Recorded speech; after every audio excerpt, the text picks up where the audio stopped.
Carroll bringing it forward. Thompson's making the run. Carroll hangs on to it though. Still Davy Carroll. Could go all the way here. Oh, what a goal!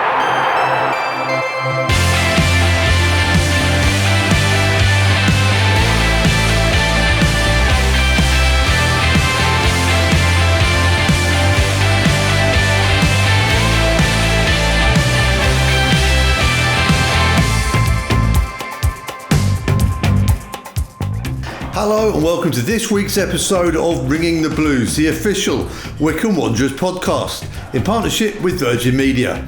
On the show this week we have all the action and reaction from the game against Cambridge United, plus Wycombe Wanderers fan Callum Jeffries joins us for Till Death Us Do Part.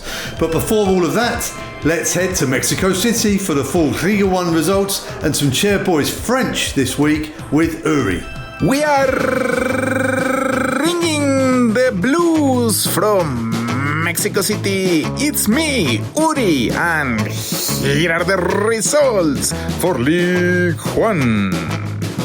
Barnsley 0, Burton Albion 0, Stevenage 4, Exeter City 1, Birmingham City 2, Rotherham United 1, Blackpool 2, Charlton Athletic 2, Cambridge United 1, Wycombe Wanderers 1, Crawley Town 1, Wrexham 2, Leyton Orient 0, Stockport County 1, Northampton Town 3, Huddersfield Town 2, Reading 1, Bolton Wanderers 0, Shrewsbury Town 2, Mansfield Town 1, Wigan Athletic 1, Lincoln City 1. Wycombe defender Sonny Bradley was sent off against Cambridge whilst allegedly fouling a player in the penalty area. Double jeopardy. But there is no way to say jeopardy in Spanish, so this week we will have a special Chairboys French. What does it mean, jeopardy? Jeu, game. Party, parted.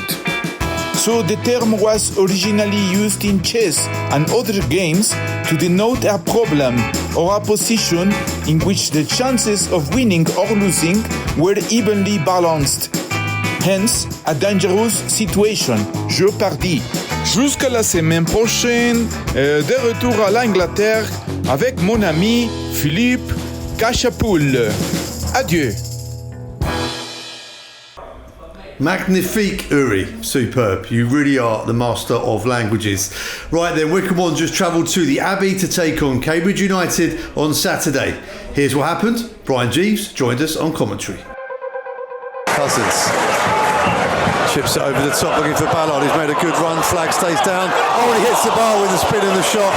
And that's the closest we've come to opening the scoring. Don Ballard, lively, steps across Bradley. Left-footed shot, wraps his foot around it and he's clipped the angle at post and bar, out for a goal kick, but remains 0-0. Yeah, I think Ravizzoli will be a bit relieved if he looks at that one back. That was great stuff there, wasn't it? Really, really good stuff. Uses Labala on the left wing. Labala, tricky and turning, chips it in. Digby blocks. Labala gets another go, still going. Goes for goal. Stevens drops it and then the rebound is poked home by Cameron Humphreys.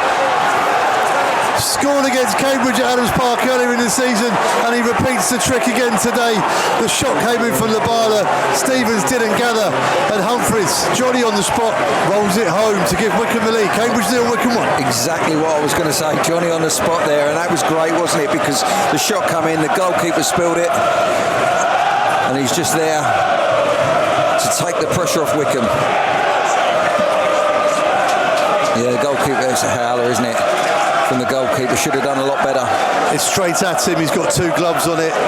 If you're not going to gather it, you push it away from the danger. He's pushed it straight to Cameron Humphreys and he's made absolutely no mistake for probably one of the easiest goals that he'll score this season. Yeah, and I'll tell you what, it was a good time to score as well because Cambridge have been asking the greater questions the last few minutes, haven't they? Last 10 minutes or so.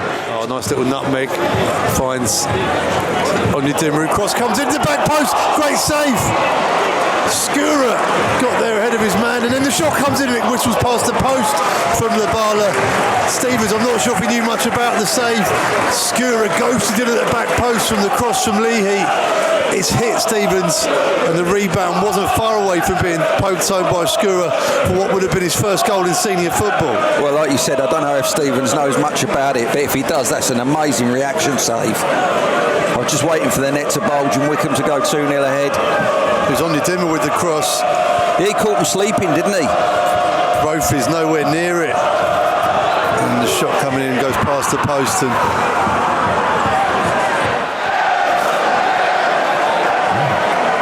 corner whipped in.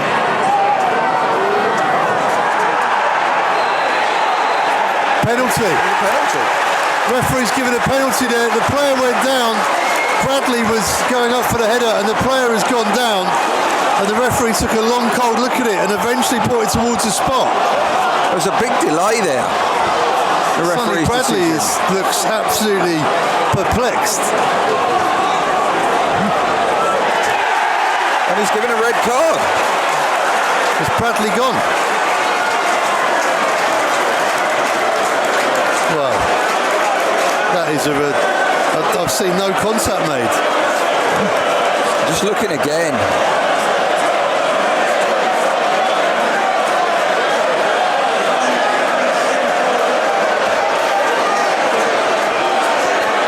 Bradley looks completely perplexed as he's coming off.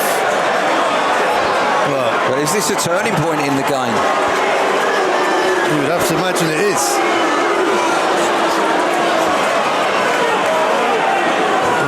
Cambridge have got to convert the penalty, but regardless, they'll be up against 10 men for the last 26 minutes or so of this game.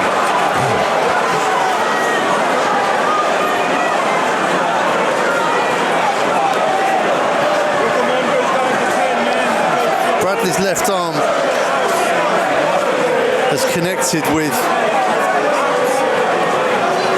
Morrison as he was falling backwards, Bradley, and that's what the referee, I think, has seen. And the judge had to be a red card. Stokes from the spot. Safe from Ravizzoli, and the rebound is in.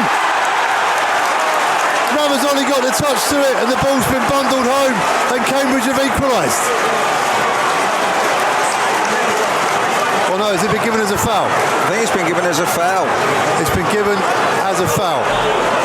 He saved the penalty and was fouled in the rebound. Ball into the area, headed clear by Scowen. Cross comes in again, headed clear this time by Backinson.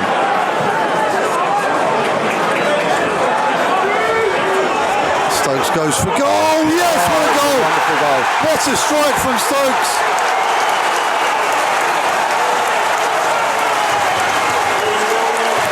It's taken some real quality to beat the Wycombe back line. It's a wonderful strike from Stokes. Wonderful goal. Franco at full stretch, he couldn't get it. They've been pressing, they've been probing, and they've got their reward. He brushed going off with ease. Little skirmish afterwards though, Phil, I'm not sure what happened there. And the right-footed strike is an absolute belter from Stokes. Yeah, it's a terrific goal. And this place, it's lift-off, bouncing behind the goal. Sam, a frenetic game here and a point. How do you feel now after the final whistle? Yeah, listen, we're going to obviously reflect back. It's a mixed at the end. Obviously, there's pride in the effort levels, the way the boys defended the box, getting out wide to deal with the wing back, Lukey in the midfield on that side, which obviously often Joshy, but then also disappointment because at half time I felt we'd played really well the first half and managed to balance keeping a threat in behind, but also building with possession, having time on the ball, and at half time it was carry on, more of the same, and this is our game to take. But obviously the big change is the referee's decision. Yeah, the turning point, the red card for Sonny Bradley. Your view on that? Yeah, seeing it live, I think it's standard defending that people, defenders get their arm out. You're going to feel the attacker. He's going to have a look first. Arm's going to come out to locate him. Was shocked that it was given, let alone then double down and give him a red card. I did speak with him afterwards. He felt it was an elbow and violent conduct. Having seen it back now, I'm still of the same opinion. As it's a straight red, the option to appeal is there. Is that something the club will pursue, do you think? I'll speak with those at the club. My first instinct is yes, it should be, but yeah, we'll see what they say. But failing that, if it's an unsuccessful appeal, it's the FA Cup game against Preston that Sonny would be unavailable for. Yeah, obviously we want as many players available as possible. If someone else comes in, then it's another opportunity for a player. During this period, we've had a lot of changes in defence. Does make it hard in one way in terms of people not forming relationships and building understanding, but on the other side, I think it's credit to those in the squad that we're competitive and we haven't given up many goals over the last few games. Declan Skura in a right back today and nearly got his first senior goal as well. Yeah, he timed the run really well at the back post, got up, and it's probably anywhere but there, and he scores. So yeah, that was probably our big chance of the second half, and if that goes in, it makes it 2-0. So yeah, it was a big moment. No Richard Kone today, but Dan Udo worked hard down the middle this afternoon. I thought Dan was excellent today. His hold-up play, Morrison's an experienced centre-half. Every time that ball came into him, it stuck, gave us a really good platform, and then obviously sort of slight change in the roles when we went down to 10 men, and he's staying compact to his midfield, he's getting out and pressing. So yeah, don't expect anything less of him, but I thought he was very good today. And news on Richard, Wycombe fans slightly concerned when they didn't see him in the starting lineup today.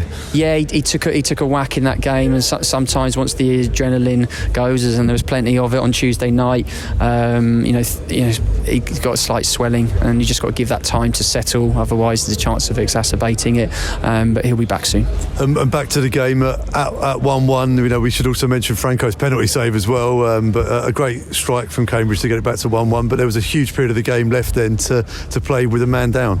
Yeah, first, we identified him when I spoke to you pre the game of Josh Stokes' quality. We saw him at Aldershot last year as well, and he's taken his goal really well. You can't take that away. It was an excellent strike, but yeah, second half, it is all backs to the wall, but as Wycombe, I'd like to think the characters we have, we are a combination of style and substance. You can't win a league on just on style, and you can't win it just on substance. You got to have that balance, and we probably had to show both today to get our point.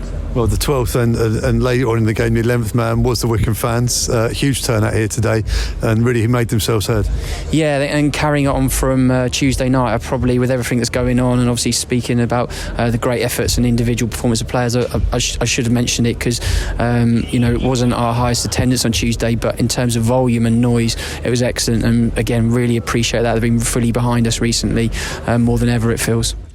Franco, an eventful game and one that you played more than a part in today. This place is always a tough place to come, especially when they're trying obviously to stay in the division, and we knew it was going to be a tough game, but I thought we were the better team, and obviously until the red card, and then obviously the game changed, but we executed the plan that we spoke about before the game, and yeah, it was a good point at the end of the day. Turning point came with the awarding of a penalty and then the sending off of Sonny Bradley. You'd have had probably a better view than most being in goal. What did you make of that? Yeah, I know. Obviously, when the red card changed the game, and I knew I was gonna, stay calm and try to help the team. And it's nice when you are able to do it. Obviously, penalty, save it, and then we knew they were gonna come and push to get something. And like I said, I need to stay calm and be ready to make saves. Talk me through the penalty save, because it looked like you guessed the right way, but then you still had to fling an arm out as the ball was going over you. Yeah, because he didn't go too wide, and I tried to leave an arm or something. But yeah, I was talking to the guys today, and I think I always look at the pens before the games, and today was the first game that I didn't look at the pens before. And I don't know, it went well, but yeah, I know sometimes it's a bit of luck, it's a bit of feel the moment, and yeah, I'm just happy that I could help the team today. James Brophy had a left-footed curler that looked like it was going into the top corner, and he got that one too. Which was the better save in your opinion? No, I think the penalty is better. Obviously the other one was good as well, but yeah, we take the pen. The equaliser came from George Stokes, and it was a hell of a strike, but I guess it had to be to get past you today. Yeah, no. Obviously, after the penalty, I was feeling confident. I was calm, and I was thinking, it's going to be hard to, for them to score because I was feeling good, but obviously you can't control everything. And it was a good strike, good finish, fair play to him. But for the team, dug in today and defend very good. And at the end of the day, we got a point, and it's not the worst. We really learned a lot about Wycombe today as well, because it was quite a large chunk of time down to 10 men against a team at home, desperately in need of the 3 points themselves. And as you say, we really did have to dig in. Yeah, of course. Like I said, it's a tough place. They're trying to, stay in the division, fighting to survive and trying to get results. And obviously, when you got a spare man, you need to get something.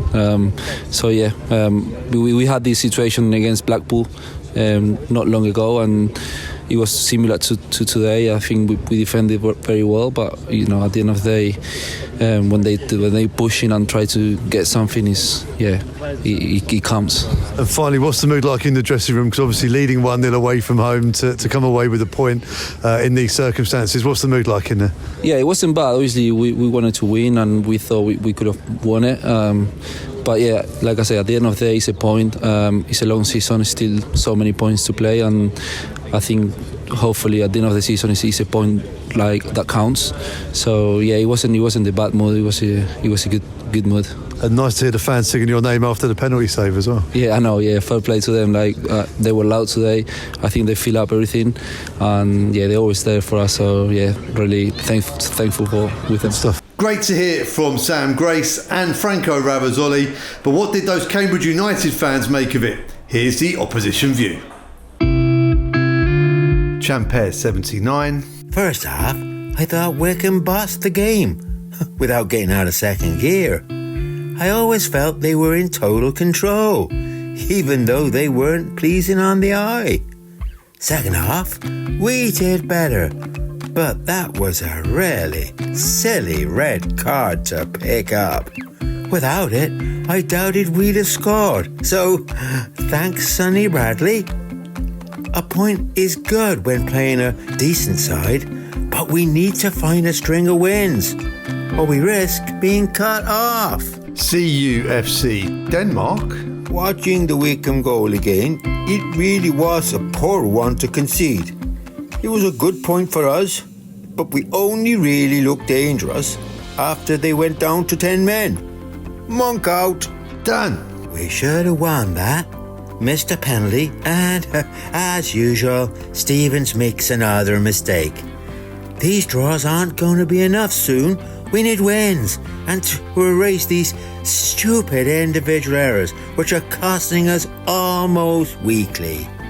Nevertheless, Wycombe held on, and I suppose we played fairly okay. Nigel. Lots of positives for Cambridge today. Their style of play deserved more. Wycombe, on the other hand, were very disappointing. They were gifted a goal against the run of play, created very little, and posed no threat. George. The Wycombe goal wasn't against the run of play. In the first half, they looked quite comfortable. Their goal was jammy, but they had other chances around it. I'm not sure what happened at half-time, but they came out looking so deflated. Cambridge looked well up for it, but need to try and motivate themselves for the teams in the bottom half of the table too. Daniel CUFC. Frustrating not to win that in the end. For a side at the top, Wycombe weren't great, which again is the story of our season. We do well against the top six and then let ourselves down against Bristol and Northampton, etc. The referee was also very poor. The penalty he gave was the softest of the three we should have had. Agiel. That penalty was potentially the worst decision I've ever seen from a ref. Doug Shulman. It's disappointing not to have won that, given the second half energy levels, and absolutely beautiful strike from Josh Stokes to equalise. What a player. We deserved a draw, but the bigger picture dictates that 3 points were really needed today. So, our task doesn't get any easier. Andrew Lang. I found that pretty uninspiring until the last 10 to 15 minutes, to be honest. It was a forgettable and low-key first half from both sides, and we were far off the standard required until Wycombe gave us a way back into it with a penalty and the red card with 30 or so still to play. In the end, a decent point. I'll take it.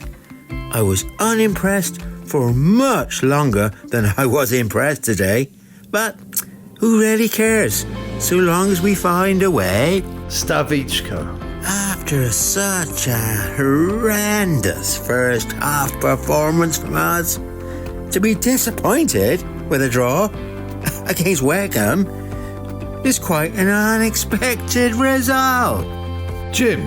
Wycombe's goal and one half-hearted effort in the second half were their only meaningful attempts in the whole game. If we had a keeper as good as theirs, we'd have won that. There's been a rumour that there's a new lightning-fast player in town, and I can confirm these rumours are correct. Virgin Media is here and is guaranteed to be a crowd pleaser. If you're tired of your broadband giving you the blues every time you want to do something, fear not. Virgin Media are right here in Wycombe and have brought their lightning fast full fibre to the area to keep you entertained in between matches. Tuck into as many live sporting events, movies, games and tunes as your heart desires. Not forgetting our podcast with unlimited downloads on Virgin Media's intelligent Wi-Fi. All delivered at the speeds you need to keep the whole house happy. And the best part is, you don't need to wait until the next transfer window to make Virgin Media your favourite signing of the season.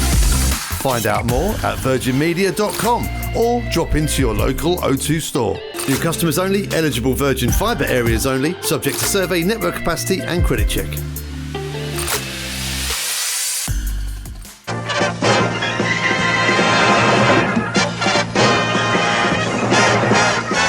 Supporting a football club is like a marriage. Your club is there for life through the good times and the bad. We ask Chairboys fans for their most cherished old memory, their current favourite player, the best borrowed player we've ever had, and for something blue, we talk club merchandise. Joining us this week, Wycombe Wanderers fan Callum Jeffries. Callum, thank you so much for taking part in this. How are you doing? Yeah, no worries at all, Phil. Yeah, I'm in a good mood of where we are in the table, transfer business, so I'm looking forward to doing this, yeah.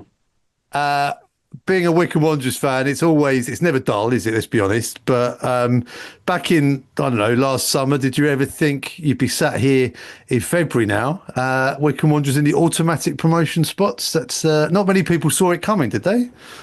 No, well, I always say Wycombe surprised me no matter what. Like the last 10 or so years, it's always been the unexpected, but I truly did not believe we'd be here now, second by 6 points and, absolutely flying. Yeah, and playing great football, top scorers in the division as well. It's a truly wonderful time to be a Chairboy. Where did your journey start with our wonderful club? I think I was around 5 or 6, and my dad, who's not from Wycombe, took me to a game, the local team to us, and we brought my sister along too, who hates football, and we really enjoyed it. And we only went really sporadically back then, but through football courses and things like that, I'd get free tickets. And before we knew it, we'd sort of got the bug. And I liked Chelsea when I was younger, but then sort of fell out of love with not really the Premier League, but Chelsea. There's no real connection there. But I did all sorts of stuff with the club, meeting players, meeting the manager, meeting people around the club. It just caught on. So me and my dad sort of got into it together. And it was sort of, a match made in heaven. A lot of people say that, I've got a little boy now as well who's probably getting to the age where he might be able to come to a game in the next year or two. And it is the access, isn't it, that you don't get. You get the Premier League teams in their blacked out buses who drive past at 100 mile an hour with their headphones on, etc. Whereas at Wycombe, you can have your photograph taken, you can have a chat with Gareth McCleary, Richard Coney, you name it. There's a big value on that, I think, isn't there?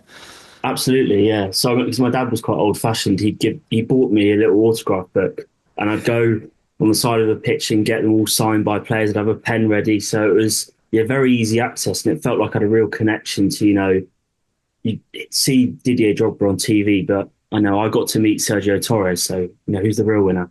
Well, you can meet the new Didier Drogba at Adams Park at the moment, Richard Coney. What better than that? We got a top scorer in the division with us, Richard Coney. How good is that to say that as well? I mean, I knew just from everything about him that he was going to be special, but I didn't think it would be this quick in terms of his progress, and just catapulted us to second. It's not just the goals. People talk about the goals, it's easy, but he's quick, he's strong, his positioning, and the way I think Jack Grimmer spoke about him the other day, just his personality and how much he deserves to do well. It's just brilliant to hear things like that, Absolutely. We're lucky, we're blessed to have the squad we've had. We've always had good characters, and it's really good time to be a chairboy. Right then, let's get into the questions. We start with something old. Your favourite ever Wycombe Wanderers memory. What's it to be, Callum? I was going to do the ringing the blues cliche of saying there's too many to mention, but I think I should have a little bell for that, definitely, yeah. The one I'll go for is Luton away. I think it was in 2018 when Tyson scored in the 3-2 win. Oh, yeah. It was the first game I'd been to with my dad and my best mate together. And I went into the game being a bit of a pessimist, thinking, they're top, we're not winning. Let's hope to get something, but I'm not really holding out much hope. And I think we went 2-0 up quite quickly. And having my dad one side of me and my best mate the other side, it was just, couldn't believe it. Didn't know which way to turn. It was unbelievable. And then when Tyson scored that goal to make it 3-2, I think there's a picture on his Instagram where I'm in it and my dad's in it, where he's celebrating with his arms out in front of the away end. And there's been other moments, so many moments, but that one always sticks out to me. It's just something really special. Yeah. I love that goal because Tyson in full flow, he's a wonderful athlete, but to see him, even a bit older in that spell with us, but to see him in full flow in all that space, a wonderful sight. Yeah, when I started going, it was him up front with Tommy Mooney. And when he came back, I thought, is he still quick enough? And then I think it was the first pre-season friendly, I thought, wow, he's absolutely rapid at 35, 36.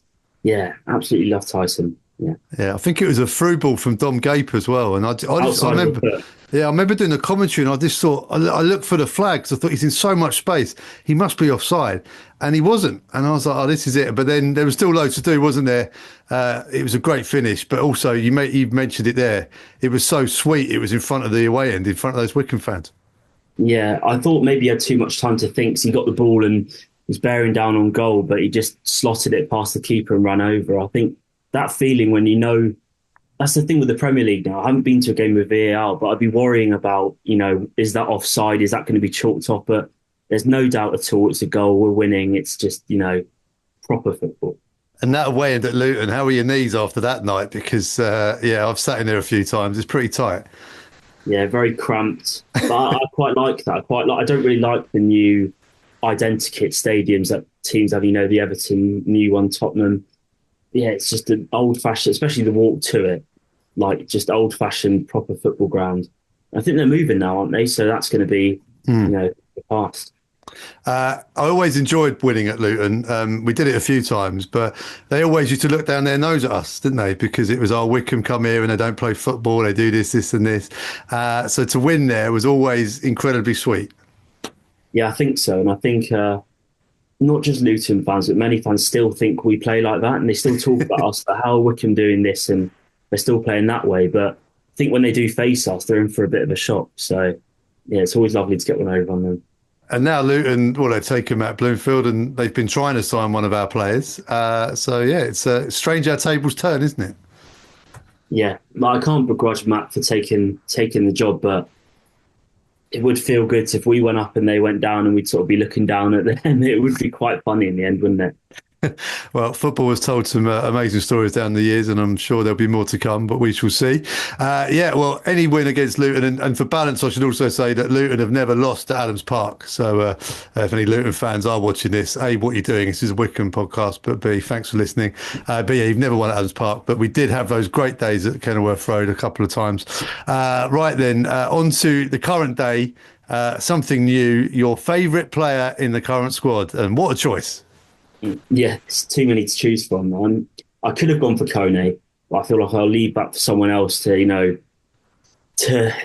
grab him. So I'm going to go for Sam Vokes, because I was doing a bit of reading the other day, and he's got the best goal per minute ratio in League One. It's a goal every 14 minutes, and it's against Birmingham and Wrexham, so it's even better. Yeah, when he joined, I couldn't believe it, because I thought, I've watched him on TV, in the Euros for Burnley with Danny Ings. I thought, why has he come here? But as soon as he came here, he just bought into it completely. There's so many of those who just completely buy into it. They love playing for us because we love them. And yeah, I can see it now in my head, all those Stoke fans saying he's rubbish, he's useless, he's this, that and the other. But it's just the old Wycombe way, bringing someone in and them having that special connection with us, even though they played at the very top of the game. So yeah, I think for the moment, like the playoff semi-final goal, laying it off to McCleary and then Vokes heading it in, it's got to be him. Yeah, that was a wonderful moment. That night at Adams Park when we beat MK Dons in the first leg, that was just a magical night. And that goal, I think, was classic Wycombe back then as well. It summed us up. Yeah, I remember taking a friend who's an Arsenal fan, and we joke about who you support and stuff. And he wasn't that complimentary, but after the game, he was like, wow, that really was special, wasn't it? That he was there for a piece of history. And I've probably watched that goal back far too many times now. So yeah, it was a great night. And I always remember when Vokesy signed, I wasn't working for the club at this point, but I was covering it for BBC. And obviously the rumours have been doing the rounds for a few days. Always Vokesy coming to Wycombe. And then he got stuck in traffic on the industrial estate. And the big clue was this personalised number plate. So I think a Wycombe fan sort of tapped on his window and he put his window down and they stuck it on Twitter. And I think that's how everyone came to know that Sam Vokes was a Wycombe Wanderers player, as he sat there in his Wycombe tracksuit. But I like that too. I thought it was quite nice. I think in the old-fashioned way of finding out about a transfer is much better than, the long drawn-out process on social media now. Which at the beginning was quite fun, but finding out that way is, it's just brilliant. You can't top that. He did a podcast. He does a podcast with BBC Wales, and we spoke to him this week on Wanderers TV for pre-match drills. And we spoke a bit about how he felt when when Wycombe won at Mansfield, when that second goal went in, and when the whistle went. And he referred to it as like, it reminds me of being a football fan, what it's like to be in the stands on the terraces. And I kind of said to him, I was like, we don't really get to hear this from footballers very much, because we kind of all look at you as like, the pampered footballers, and you train and you go to games, but he's actually got an affinity with what it's like to be you. How does that feel? Yeah, I watched that last week and I thought, it's probably the recency bias playing into my choice, but it makes you feel special as well as a fan. There aren't millions of us, but for the thousands of us out there, sort of makes us feel valued and make us feel like, wow, these guys do care and they'll give in 100% every single game, no matter what. And when he said that, I thought, in any capacity, I want you to stay, whether it's playing, coaching, whatever. Just, yeah. Well, he's done his badges. He's helping out Sam Grace as well, and he's fit again as well now because he had that knee injury. But like you say, the stats for this season are pretty cool, aren't they? So, obviously, if he can get on the pitch before the end of the season, we'd absolutely love it, especially if he kept scoring. Yeah, absolutely. I just think he offers something different as well. We've changed the way we played, but in a game where maybe we need to go longer or have two up front, he offers that something different and something teams don't expect. With a bigger squad now as well, I think he could be useful. Often there are players who sort of get not phased out, they sort of don't find their way back into the team, but it wouldn't be a surprise to me come March or April time for, a Sam Vokes last minute winner. Yeah. Oh, that would be magic. He's into his music as well, and he loves his guitar music, indie music. So I always think of him as a proper fans player. And unbelievably, Callum, this is the first time he's been put into this feature, so I shall have to tell him that. I do listen. I did listen to the music features before the copyright strikes came down. Yeah. So, yeah, that was a really good feature, and listens to similar music to me, and yeah, it's great. Right, Sam Vokes is in. Fantastic. Right, on to something borrowed. Now, this is either your favourite ever loanee or player you'd wish we signed but never did or never have. It could still happen. Which is it going to be? I was thinking there are so many loanees to go for, but I'm going to go for someone that we could have signed and we wouldn't have signed, but not in the traditional way. I'm going to go for Kevin Ellison. Wow. A really rogue name, yeah, because I remember going to the Morecambe game. I think they'd put 4 past us at Adams Park, and I thought, well, we're going to win this. And we weren't that used to feeling like that. And he scored twice, I think. One of them was an amazing goal. And he was a real wind-up merchant as well. And I remember at the time I had a few choice words at him after one of those goals. But looking back, I think he would have been perfect. Thinking about, he wouldn't have cost an awful lot of money. He was well into his 30s. He was passionate. As I said, a wind-up merchant. You know, the league hated us really, didn't they? So it would have added to that. But when I looked at his Wikipedia history, I don't think he's gone further south than the Watford Gap. So I'm not sure he was ever going to join us. He was very much a northerner, but he was a sort of player, and there's a long list of these down the years, but players that you absolutely love to hate. But if they were to put on the quarters, you would adore them. I would imagine Kevin Ellison would have been that. And he had, for some reason, he just always did it against Wycombe. He was one of those players.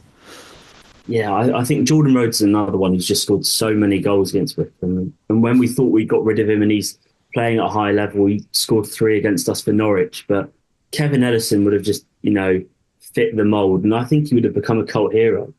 But yeah, he's still playing at 45, actually. I did check. Yeah, I think he was, last time I checked, he was playing for the City of Liverpool or something, quite low down. But I'm not surprised by that because a few years ago when he was playing for Morecambe, after the game, Morecambe's quite a small stadium, and after the game we have to stick around and do the reports and interviews and stuff. And Kevin Ellison came out and pretty much 10 minutes after the game had finished with his kids and had a full-on kick around with his kids and other players' kids as well for a good hour. And you could just tell he just absolutely loves football. I'm not surprised he's still playing well into his 40s. But he also seemed like a really lovely guy. And I think we had, I think it was Chris from Brisbane who was on this feature the other week, talked about white line fever. When you cross the white line to play football, you turn into a different person. And I think Kevin Ellison very much falls into that because I remember meeting him after a Morecambe game and he was incredibly pleasant and I was so surprised. Yeah, I don't think... Can't really think of many bad eggs that we signed, so I think that would have fitted him. He would have fitted in well. But yeah, it's on the pitch. They're players you don't like, but off the pitch, they're usually quite nice guys. Like, I played Sunday League football with people who are horrible on the pitch, but they're the loveliest people you can meet off it. So as a child, I think it was easy for me to just go, I hate him, he's awful. But looking back, I think, he wasn't all bad. And one thing we would have in common with us Wycombe fans is he really disliked Derek Adams because he left Morecambe because Derek Adams didn't like him. He joined Newport, I think, and I think he scored a winner or an important goal against Morecambe and made a point of going to celebrate right in front of Derek Adams to wind him up, which was great panto, great theatre. But I think a lot of Wycombe fans would have gone, yeah, good on you. I think with the Derek Adams chant, I think I could imagine him sort of muttering that under his breath when he's running around for us. No, at least we got that in common. Yeah.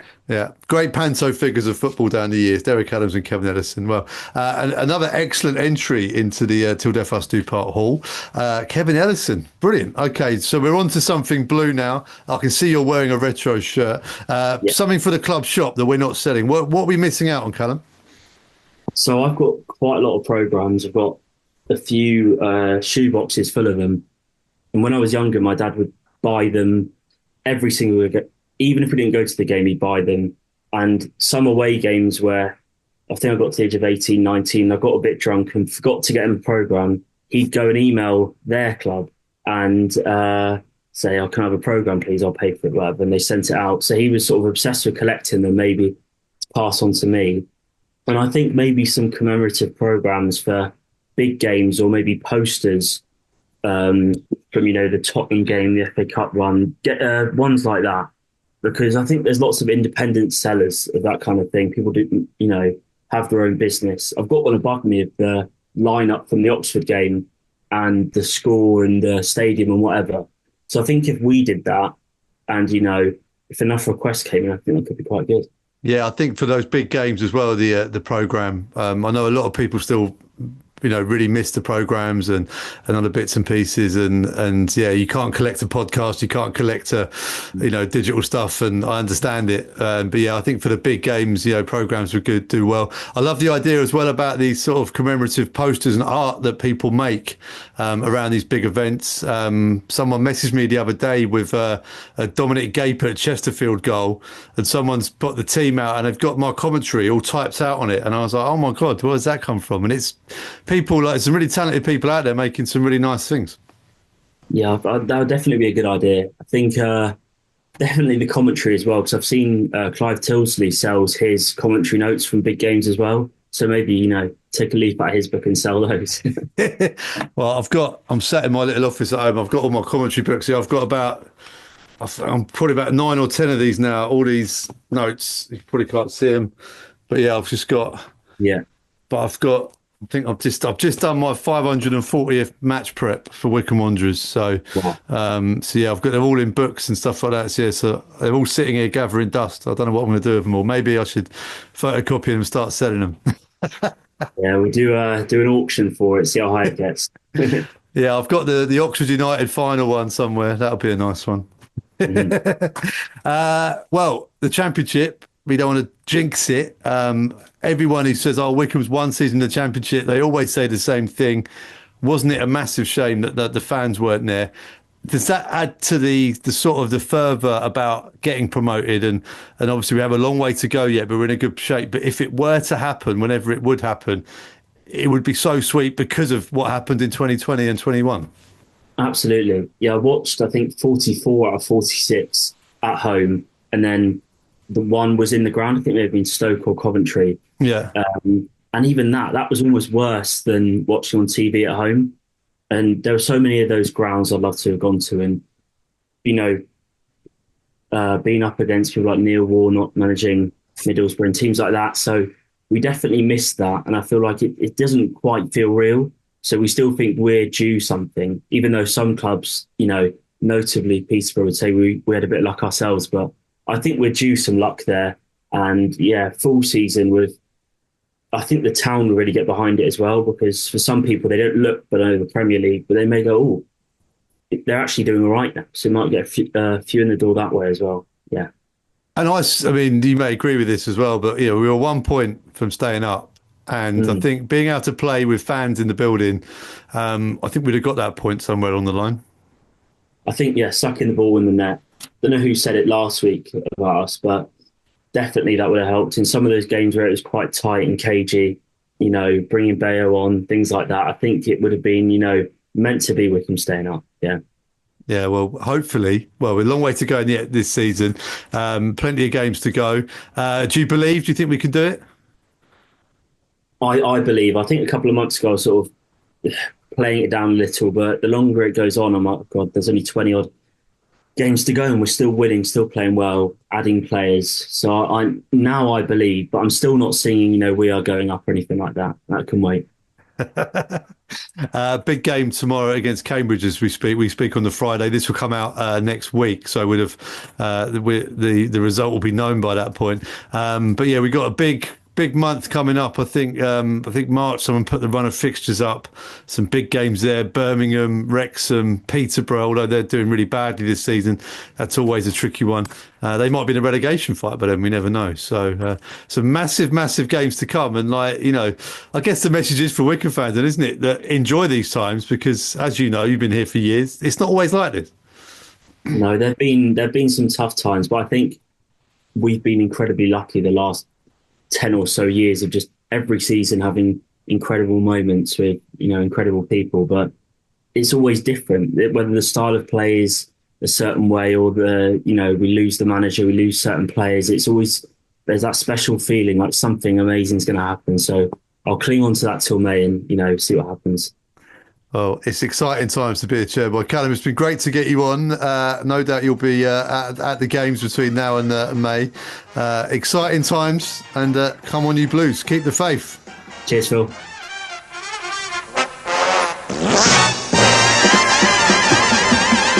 That's it for this week's episode of Ringing the Blues in partnership with Virgin Media. Many thanks for tuning in. We'll be back next week with news of our FA Cup match at Preston North End.